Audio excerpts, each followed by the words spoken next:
우리가 읽은 본문인 요한복음 1장에는 예수님께서 그 공생의 사역을 시작하시면서 먼저 제자들을 부르신 일들이 기록되어 있습니다. 제일 먼저 이제 35절부터 보면 최초의 제자가 안드레와 요한인데 그들은 이제 세례 요한의 소개로 예수님에게 찾아와서 제자가 되십니다. 그리고 이제 그 다음에 보면 또 안드레와 베드로의 안드레의 전도를 받고 그 베드로가 또 예수님께 나와 제자가 되고, 그 다음에는 이제 그 예수님이 빌립을 또 부르셨는데 그 같은 동네 사람인데 그 빌립의 전도로 그 다음에 나다넬이라고 하는 사람이 예수님 앞에 나와 예수를 만나고 또 예수님의 제자가 된 예가 나오고 기록되어 있습니다.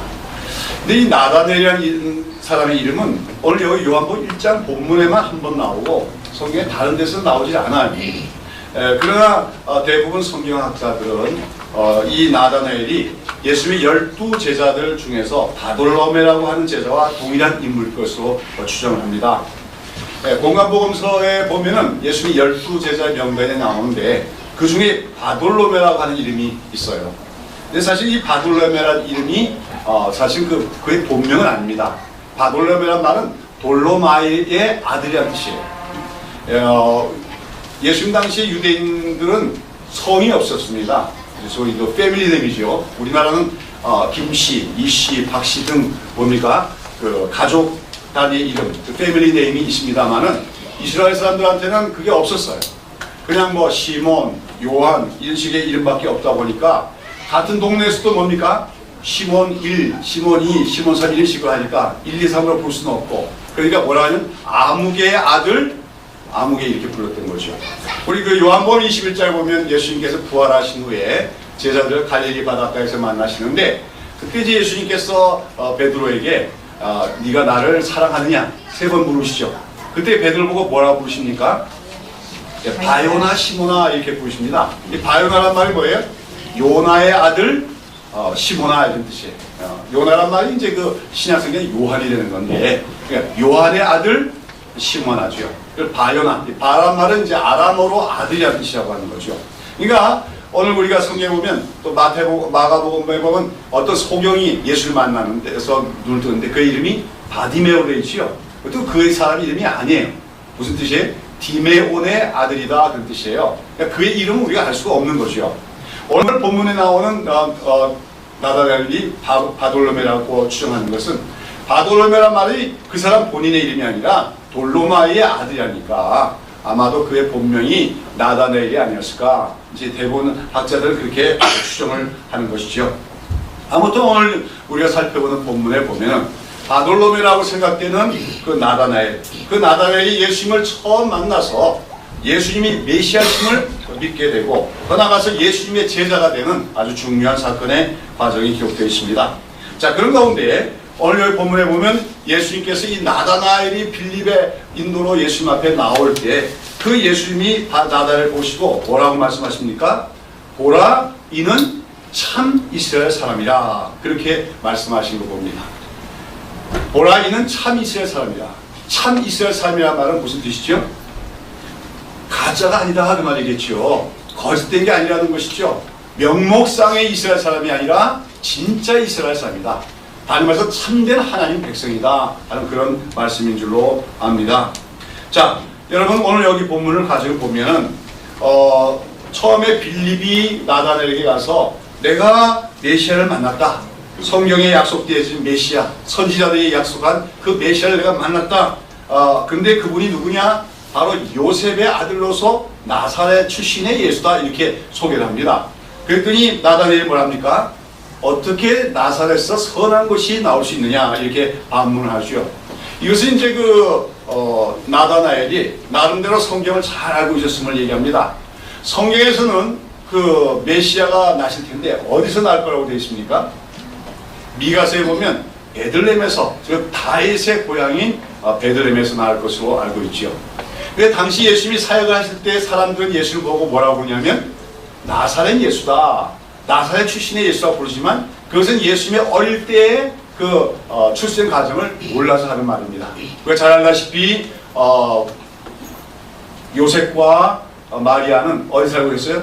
갈릴리에 있는 나사렛 살수 있지만 그 두 사람은 원래 유다 지파 사람들로서 원래 본향이 베들레헴이었어요. 그러다가 예수님 이제 임신하고 나서 만삭이 되었을 때 뭐예요? 호구령이 떨어져서 호적을 하러 베들레헴에 갔다가 거기서 예수님은 예언대로 탄생하셨습니다. 그 다음에 이제 애굽으로 갔다가 나오시고 그 후에 이제 나사렛으로 가서 성장하시고 사역하셨기 때문에 사람들은 다 그 예수님을 나사렛 예수로만 알고 있었다는 거죠. 나다나엘도 마찬가지입니다. 자기가 알기로는 메시아가 오실 때 메시아는 어디서 나실 것이다? 다윗의 고향인 베들레헴에 날 것으로 알고 있는데 어떻게 나사렛에서 날 수가 있느냐? 근데 특별히 이제 여기서 나사렛에서 어떻게 선한 것이 나오냐 하는 것은 나사렛에 대한 그 당시 사람들이 조금 나사렛에 대해서 부정적인 생각을 갖고 있었음을 얘기합니다. 갈릴리라고 하는 지역 전체가 사실은 그 당시에 조금은 천한 사람들이 많은, 가난한 사람들이 많은 지역이었어요. 쉽게 말해서 우리나라 조선시대식으로 하면 쌍놈들이 많이 사는 지역이 갈릴리였는데 그 중에서도 나사렛은 아주 조그만 마을입니다. 그러니 사람들 생각에 그런 나사렛에서 무슨 위대한 일이 생기겠느냐, 무슨 위대한 인물이 나오겠느냐, 이런 생각을 하고 있었는데 나다나엘도 마찬가지였던 거죠. 그래서 이제 자기 친구인 빌립이 내가 메시아를 만났다. 성경에 예언된 그 메시아를 만났는데 바로 나사렛 출신의 요셉의 아들인 목수인 예수라. 그러니까 나사렛에서 무엇이 선한 것이 나오겠냐 하면서 처음에는 믿지를 않았다는 거죠. 그런데도 빌립이 뭐합니까? 와보라 그러죠. 와보라. 그랬더니 그 말을 듣고 빌립이 반신반의하면서 따라갔는데 거기서 나다나엘이 예수님께 나오는데 예수님이 딱 나다나엘 보시고 뭘 합니까? 보라, 이 사람은 참 이스라엘 사람이다. 그 안에 간사한 것이 없다. 이렇게 말씀하신 거죠. 그러니까 그 예수님이 하신 말씀을 들었을 때 나다나엘은 깜짝 놀라는 거죠. 자기는 예수라고 하는 사람을 한 번도 만난 적이 없습니다. 생명부지의 사람입니다. 근데 자기를 보는 순간에 자기를 알고 계심이 분명합니다. 그리고 그 다음에 또 깜짝 놀라서 어떻게 저를 아십니까? 이렇게 물었더니 예수님이 뭐랍니까? 나다나엘아, 빌립이 너를 부르기 전에 네가 무화과 나무 아래에 있는 것도 내가 보아노라 말씀합니다. 여기서 이제 나다나엘은 깜짝 놀라게 되죠. 자기가 빌립을 만나기 직전에 무화과 나무 아래에 있었다는 것은 아무도 모르는 사실인데, 자기밖에 모르는 사실인데 그걸 다 알고 계시니까 이분이 보통 분이 아니구나. 그리고 바로 빌립이 말한 대로 이분이 바로 하나님의 아들이고 그리스도시구나 하는 것을 깨닫게 됐습니다. 그래서 뭐라고 고백합니까? 랍비시여, 당신이야말로 뭐라고 합니까? 하나님의 아들이시며 이스라엘 왕이신 것을 제가 이제야 알겠나이다 그럽니다. 요한복음이나 그런 데 보면 곳곳에 신앙 고백이 나옵니다. 그 중에서도 이제 제일 처음으로 나오는 신앙 고백이에요. 요한복음에 뭡니까? 당신은 하나님의 아들이시요 이스라엘의 왕이십니다. 그렇습니다. 이 나다나엘의 고백은 바로 오늘도 우리가 주님 앞에서 드려야 될 신앙 고백이죠. 예수님은 하나님의 아들이십니다. 다음에 예수님은 이스라엘 왕, 즉 모든 하나님의 백성들의 왕이 되시는 분이라는 것입니다. 나다나엘은 이렇게 해서 예수를 만나서 예수님이 바로 정말로 성경에 예언된 메시아임을 알게 되고 믿게 되었고, 또 그날로부터 그는 예수님의 제자가 되는 이제 축복을 받게 되는 거죠. 자, 이 나다나엘이 그러면 어떤 사람이었습니까? 오늘 예수님 뭐라고 합니까? 그는 어떤 사람이라? 참 이스라엘 사람이라. 무슨 말입니까? 거짓됨이 없는 참된 하나님의 백성이다 얘기하고 있는 것이죠. 여러분, 구약시대 이스라엘 백성들은 나름대로의 자부심을 갖고 살았습니다. 비록 정치적으로는 로마 제국의 억압을 받으면서도 우리는 하나님의 백성이다, 하나님의 선민이다 하는 자부심을 갖고 있었습니다. 그러나 사실은 이스라엘 역사를 보면 이스라엘 백성들이 명목적으로는 하나님의 백성이었지만 그들의 삶은 하나님 백성답지 못했을 때가 더 많았던 것을 봅니다. 하나님께서 금지하신 우상숭배를 행하며 불의를 행하며 살았습니다. 이웃들 간에 서로 사랑하지 않고 이웃을 짓밟는 삶을 살았습니다. 그렇게 살다가 결국은 어떻게 됩니까? 이방 나라인 바벨론과 아수르와 바벨론에 의해서 이스라엘과 유다가 멸망을 당하고 말죠. 그러고 나서 이스라엘이 70년 만에 바벨에서 포로에서 해방되어 돌아오지만 그 이후로 이스라엘은 한 번도 독립국가가 된 적이 없습니다. 그 후에 계속해서 페르시아, 헬라, 로마 이런 강대국들의 지배를 받으며 식민지로 사는 백성이 이스라엘 백성이었어요. 그러면서도 그들은 뭐라 합니까? 우리는 여호와 하나님의 백성이다. 우리만이 구원을 받을 수 있는 하나님의 선민한 자부심을 가졌다고 하는 거죠. 그러나 그들 가운데 참된 하나님의 백성은 그렇게 많지가 않았습니다. 하나님이 살펴봤지만 참된 하나님의 백성이 없었다는 거죠. 그런 가운데 이제 예수님이 제자들을 부르시는데 이 제자들은 말하자면 그 당시 이스라엘 사람들, 명목만의 이스라엘 사람들 가운데서 참으로 남은 자들, 참으로 선택된 자들을 의미한다고 얘기할 수 있죠. 물론 가룟 유다를 제외하고. 그러면서 그 가운데 이 나다라는 사람이 참된 이스라엘 사람이라는 것을 예수님은 알아보셨다는 거죠. 그런데 그가 참된 이스라엘 사람으로서 왜 참된 이스라엘이라고 부름을 받게 되는 겁니까? 그의 안에 뭐가 없다? 간사함이 없더라. 그 안에 간사함이 없기 때문에 참 이스라엘 사람이다. 예수님이 그렇게 인정하고 계시다는 거죠.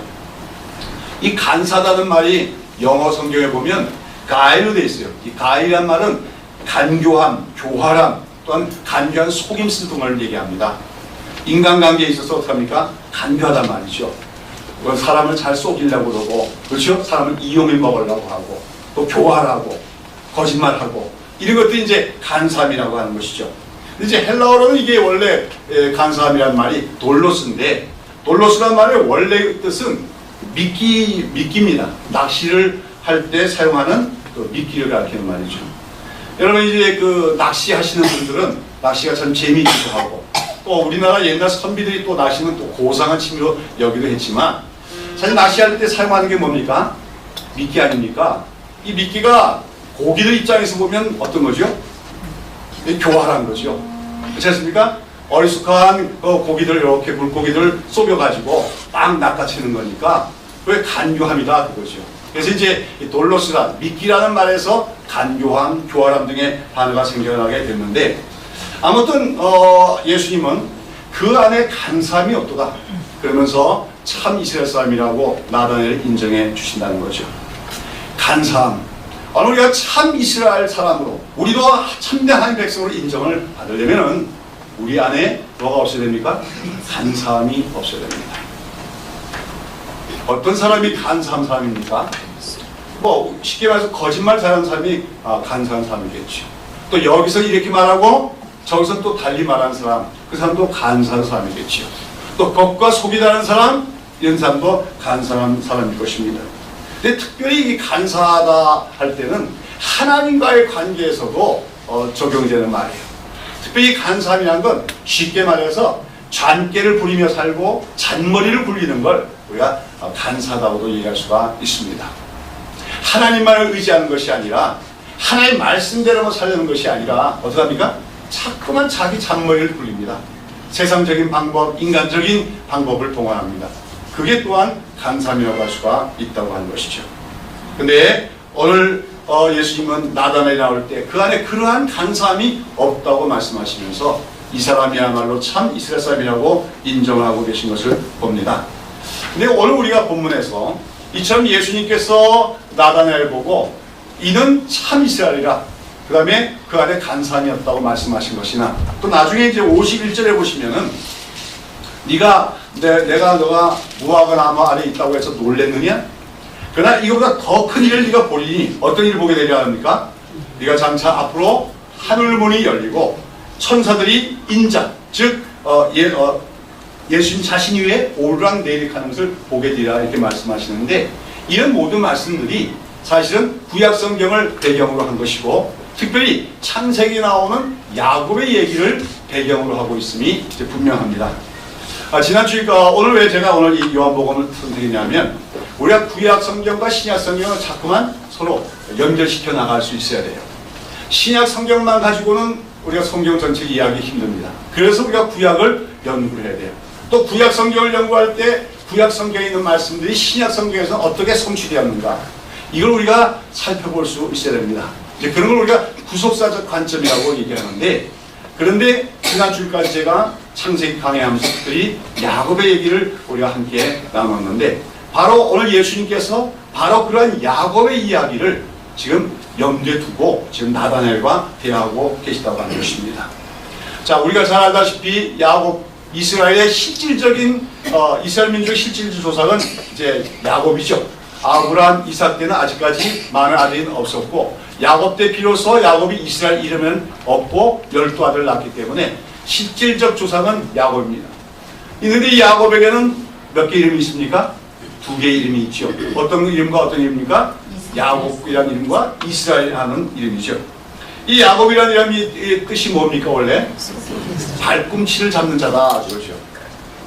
아까 돌로스가 미끼라는 말과 거의 비슷한 의미예요. 그래서 이 발꿈치를 잡는다는 뜻에서 간교하다 또는 간사하다, 잔꾀를 부린다 하는 뜻이 파생하게 됩니다. 그런데 야곱은 정말로 아니게 아니라 태어날 때부터 형의 앞서 태어나는 태형의 발꿈치를 잡고 태어났다. 그래서 그 이름을 갖게 됐는데, 그는 간사하고 간교한 사람이었습니다. 속임수를 잘 쓰는 사람이었습니다. 속임수로 거짓말로 단상을 잘 주장하는 속인 사람이었죠. 그래서 그는 어떻게 했습니까? 장자의 축복을, 장자의 명분을 얻기 위해서 형을 어떻게 합니까? 그 팥죽한 그대로 아주 배가 고파 시장한 형을 팥죽한 걸로 유혹을 해서 장자의 명분을 얻습니다.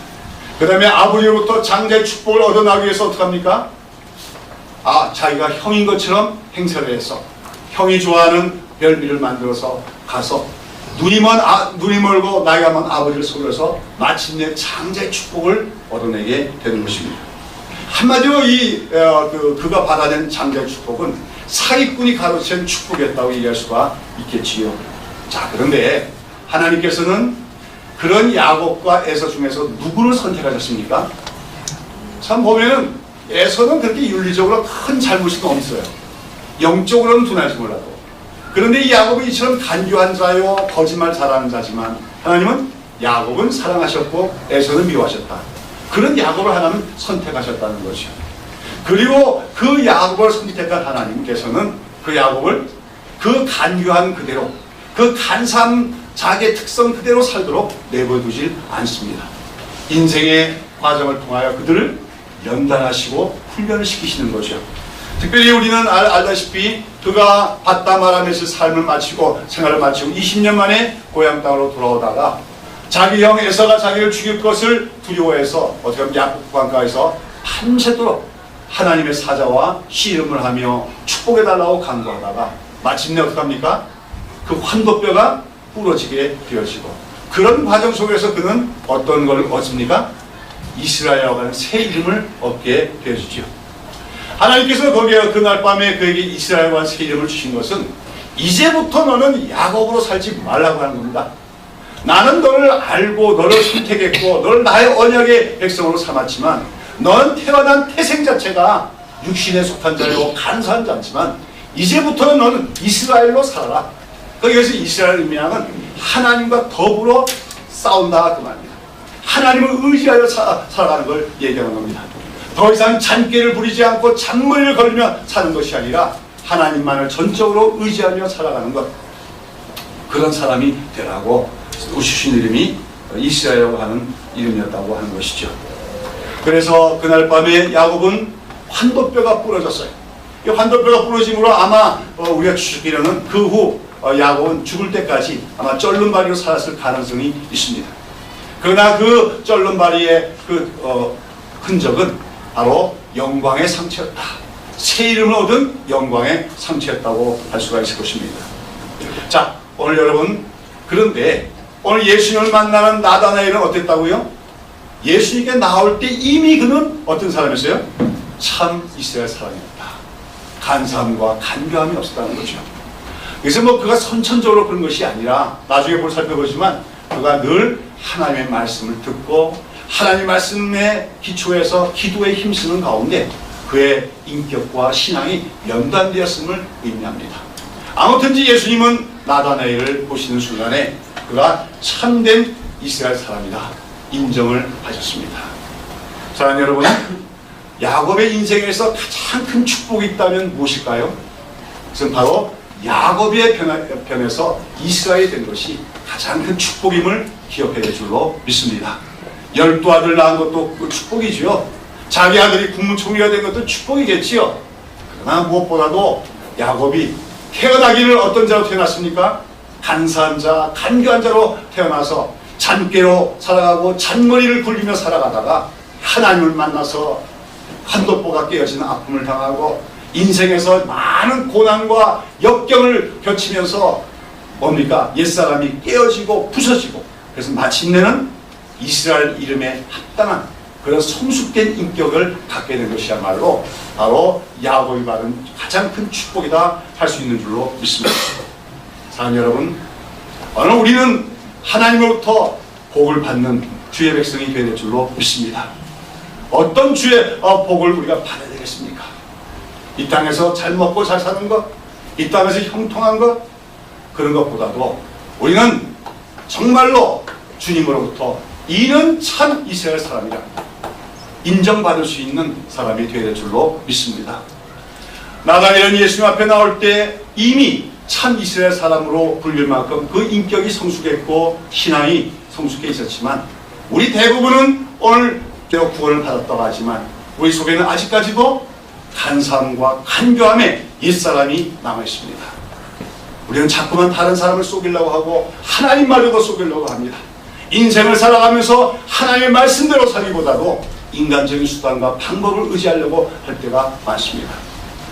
그러나 우리가 진정으로 구원받은 하나님 백성이라면 하나님께서는 우리를 가만히 내버려 두지 않습니다. 그렇게 편안히 살도록 내버려 두지 않습니다. 연단하십니다. 고난을 주셔라도 우리를 꺾으십니다. 환도뼈를 깨뜨리십니다. 그래서라도 우리를 뭘로 만드십니까? 이스라엘로 하나님만을 의지하는, 하나님만을 전적으로 의지하고 살아가는 주의 백성으로 만들어 주시며 바로 그처럼 야곱지 이스라엘로 변한 것처럼 그런 우리 옛사람이 깨어지고 새사람의 성품을 얻는 것이야말로 우리가 하나님으로부터 받아야 될 가장 중요한 축복임을 기억하는 여러분 되시기를 축원합니다. 자, 오늘 우리가 보면은 이처럼 예수님께서 나다나엘을 보고 너는 참 이스라엘 사람이구나, 너 안에 간사함이 없다 할 때 바로 야곱을 염두에 두고 하신 말씀이에요. 그 다음에 오늘 본문 51절에 보시면 뭐라 하십니까? 예, 진실로 진실로 너에게 이르노니 하늘이 열리고 하나님의 사자들이 인자위에 오르락내리락하는 것을 보리라 하신 말씀 역시 야곱의 사건을 지금 배경에 두고 말씀을 하고 계십니다. 창세기 28장에 보면 야곱이 이제 그 속임수로 아버지를 속여서 장자의 축복을 얻어냈습니다. 그러나 그 사실을 알게 된 에서가 어떡합니까? 노발대발해서 지금 아우인 야곱을 죽이고자 합니다. 그랬을 때 야곱은 황급히 도망을 칠 수밖에 없었지요. 그래서 그 광야길을 혼자 달려가는데 얼마나 두렵고 외롭고 쓸쓸하겠어요. 그래서 그 들판에서 밤에 잠을 돌베개를 자는데 꿈을 꾸게 됩니다. 그 꿈속에서 어떤 꿈을 못 꾸셨습니까? 사닥다리가 하나 바로 그곳에 놓여 있는데 하늘에 닿아 있는 사닥다리입니다. 그리고 그 사닥다리 위로 누가 올라내려갑니까? 천사들이 오르락 내려가는 광경이 보이고 그 하늘끝 위에 그 사닥다리에 누가 서 계십니까? 여호와 하나님이 서 계신 것을 보았습니다. 그리고 그 여호와 하나님께서 야곱에게 뭐라고 말씀하십니까? 야곱아, 나는 여호와인데 너의 할아버지 아브라함과 너의 아버지 이삭의 하나님이시다. 그러면서 하나님께서는 아브라함에게 주셨던 언약을 다시금 야곱에게 재확인하여 주십니다. 네가 이 땅을 너와 네 자손에게 주리라. 그리고 또한 너의 자손이 땅에 티끌같이 많아지고 네 자손이 너와 네 자손으로 인하여 모든 족속이 복을 받게 되리라. 아브라함 언약을 그대로 야곱에게 계승시켜 주고 계신다는 거죠. 그러면서 또 예수님은 하나님께서는 뭐라고 합니까? 네가 이제 이 땅을 떠나서 이방 땅에 갔다 오는 동안에 내가 너를 항상 지켜줄 것이고 보호해 주시고 네가 평안히 이 땅으로 돌아오게 할 것이라고 하나님 약속해 주신다고 하는 것입니다. 한마디로 예수님 하나님께서는 야곱에게 나는 너의 하나님이라고 말씀해 주신 것입니다. 그걸 꿈을 통하여 보여주신 것이죠. 그런 가운데 야곱이 본 그 사닥다리는 무엇을 의미합니까? 하나님과 야곱 사이에는 끊어질 수 없는 통로가 있음을 얘기하는 겁니다. 하나님과 야곱 사이에는 천사들이 오르락내락한 통로가 있어서 늘 천사들은 하나님의 지시로 자기 성도들을 지키기 위하여 하나님의 도우심과 능력을 전달하는 존재들이죠. 바로 천사들이 오르락내락한 통로와 같은 그런 연골고리가 있음을 보여주신 것이죠. 그런데 지금 예수님께서는 바로 그 야곱이 보았던 꿈을 지금 다시 말씀하시면서 사닥다리 위에 천사들이 오르락내락하는 것이 아니라 이제 너희들은 어디 위에? 인자 위에, 나 예수 그리스도 위에 천사들이 오르락내락하는 것을 보게 되라고 말씀하십니다. 이게 무슨 말씀입니까? 바로 야곱이 보았던 그 사닥다리, 하나님과 야곱 자신 사이에 놓여있는 그 연결고리가 바로 누구심을 얘기하는 것입니까? 예수님을 말씀하시는 거죠. 그렇습니다. 예수님이야말로 하늘과 우리 믿는 자들 사이에 놓여있는 사닥다리의 실체라고 하는 것을 예수님은 말씀하시고 있습니다. 예수님 말씀하십니다. 나는 길이요 진리요 생명이니 나로 말미암지 않고는 뭡니까? 아버지께로 나올 자가 없느니라. 달리 말하면 이렇게 얘기하시죠. 나는 하늘과 땅 사이에 사닥다리니 나로 말미암지 않고는 아버지께로 나아갈 자가 없고 아버지의 도움을 받을 수 있는 자가 없느니라 하는 말씀으로 이해할 수 있는 줄로 믿습니다. 그러면서 예수님 말씀하시는 겁니다. 예수님이 나다나엘을 보고 네가 무화과 나무 아래 있는 것을 내가 이미 알았노라. 나다나엘이 깜짝 놀라죠. 근데 예수님 말씀하여 그런 것보다 더 큰 일을 보게 될 텐데 장차 인자 위에 천사들이 오르락내락하는 걸 보게 되리라. 이것이 무슨 말씀입니까? 바로 이제 예수를 믿는 자들은 예수님이 우리의 중보자가 되심으로 예수님으로 말미암아 하나님 앞에 나아갈 수 있으며 하나님의 얼굴을 배울 수 있으며 하나님 나라의 영광을 볼 수 있게 될 것을 말씀하고 계신 것입니다. 그렇습니다. 예수님은 이 땅에 오셔서 3년의 공생애를 마치시고 십자가에서 그 피를 흘려 죽으셨습니다. 그래서 그 죽은 그를 믿는 자들의 모든 죄를 사하셨습니다. 그리고 이제 승천하신 예수님은 멀어지신 것이 아니라 성령을 보내주셔서 예수님께서 하늘과 땅을 잇는 사닥다리가 되어주고 계십니다. 오늘도 우리는 예수 그리스도의 의지에 의하여서 우리는 하나님의 은혜의 보좌 앞에 담대히 나갈 수가 있습니다. 또한 우리가 예수님을 의지하여 살아갈 때 우리는 하나님의 얼굴의 영광도 볼 수 있는 줄로 믿습니다. 때로는 우리가 이 땅에 살면서도 하나님 나라의 영광을 보게 되어진다고 하는 말씀입니다. 아까 우리가 같이 부른 찬송 예수로 나의 구주 삼고, 그 찬송은 정말로 바로 오늘 이 51절에 예수님께서 예언하신 그 축복, 영광된 축복을 맛본 사람이 지은 찬송이라고 할 수가 있습니다.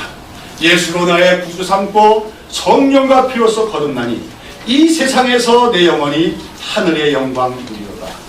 옛날 찬송에 보면은 이 세상에서 갔다 뜬 세상에서 내 영혼이 이르게 뜬 세상, 뜬금없는 세상이라는 거예요.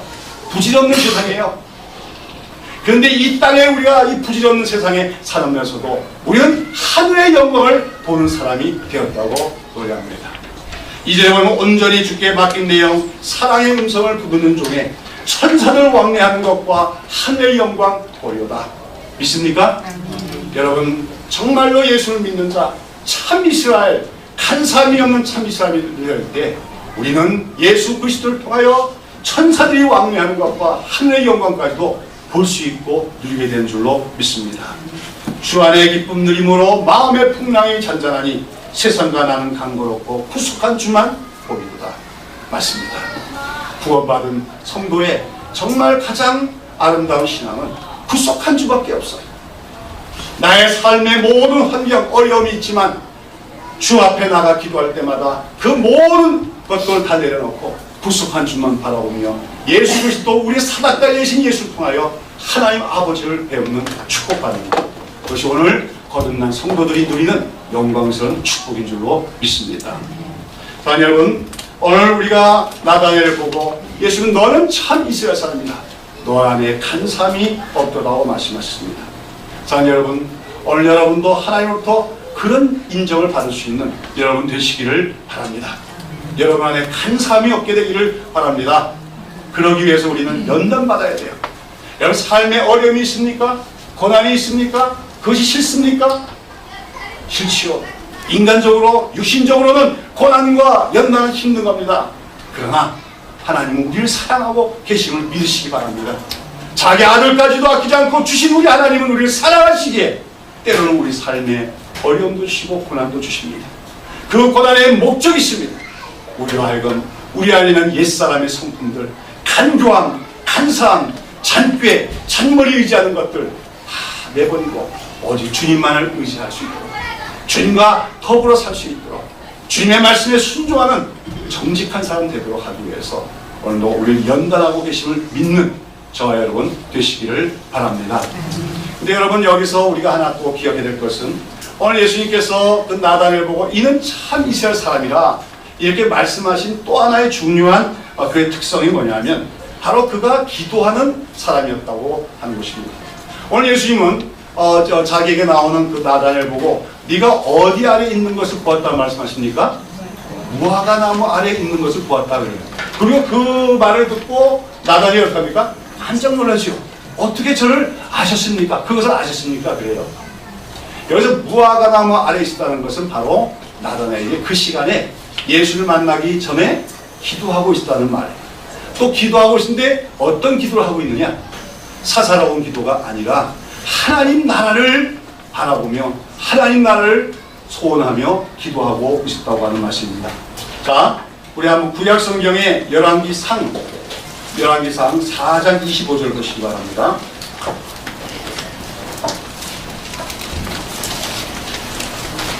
열왕기상 4장 25절.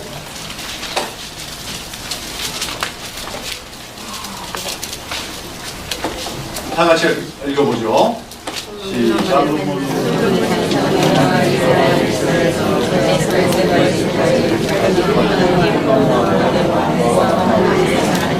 예, 솔로몬이 나라를 다스릴 동안에 어떻게 했다고요? 이스라엘 왕국 전체가 단에서 보는 우리나라는 백두산에서 한라산까지인데 전역이 어떤 평화로웠다. 전쟁이 없고 평화로웠고 풍요로웠습니다. 그래서 모든 백성이 어떻게 살았다고요?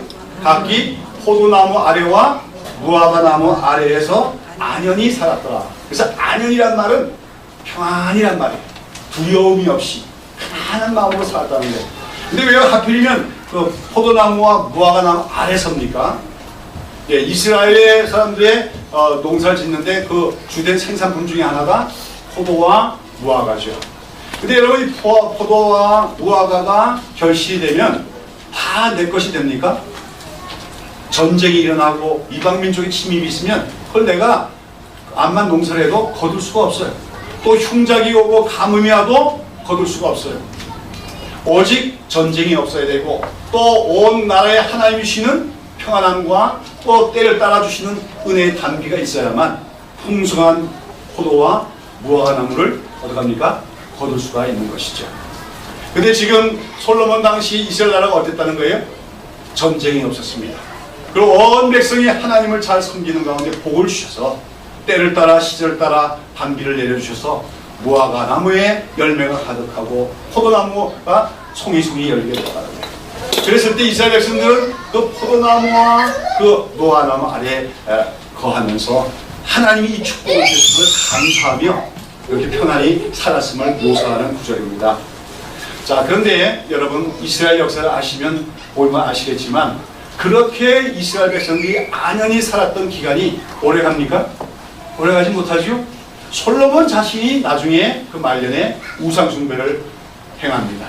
그래서 결국은 이스라엘 나라가 우상숭배에 빠지게 되고 그 후에 솔로몬 이후에 나라가 둘로 남북으로 분단이 되어지고 결국은 그 가운데서도 때때로 선한 왕도 있었지만 악한 왕이 일어나고 우상숭배하고 하다가 결국은 그 나라가 멸망을 당하고 마는 것이요.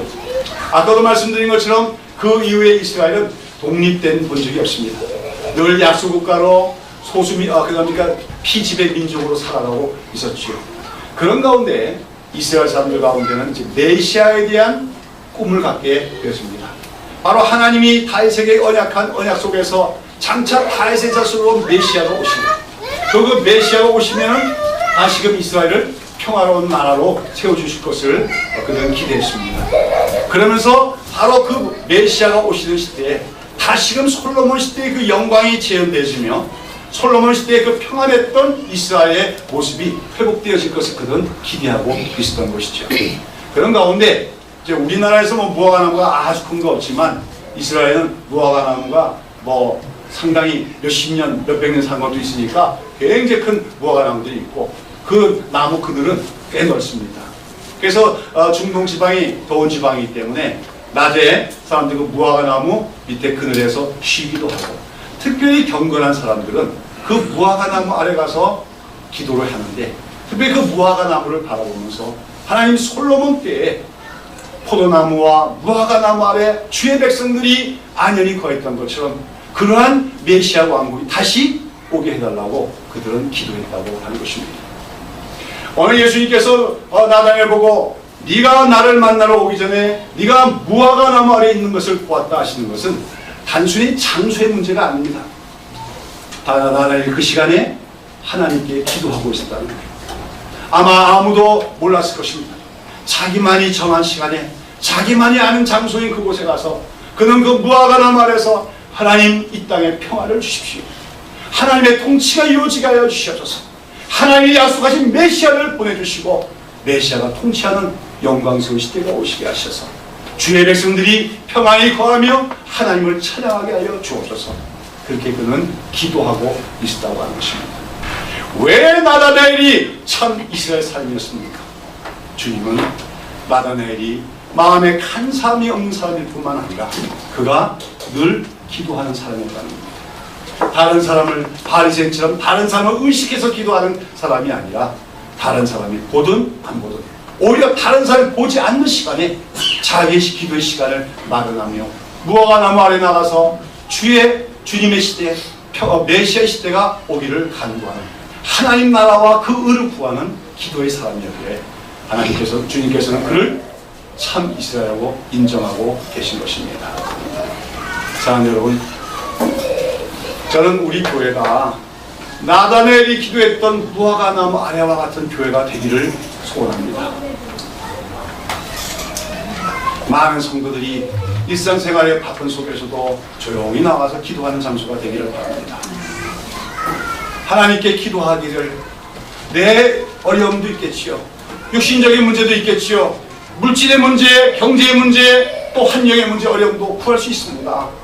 그러나 무엇보다도 우리가 그 나라와 그 의를 구하는 주의 백성이 되어야 될 줄로 믿습니다. 오늘 이 땅을 보십시오. 황폐하고 있습니다. 오늘 이 나라는 전 세계 OECD 국가에서도 자살률이 가장 높은 나라가 되고 있습니다. 경제 성장했다고요? 한류가 세계를 진출하고 있다고요? 그러나 백성들의 마음은 찢을 대로 찢어지고 지금 갈등은 갈수록 더 증폭되고 있습니다. 누가 이 땅을 위로할 것입니다. 오직 주님의 통치가 나타나야 될 줄로 믿습니다.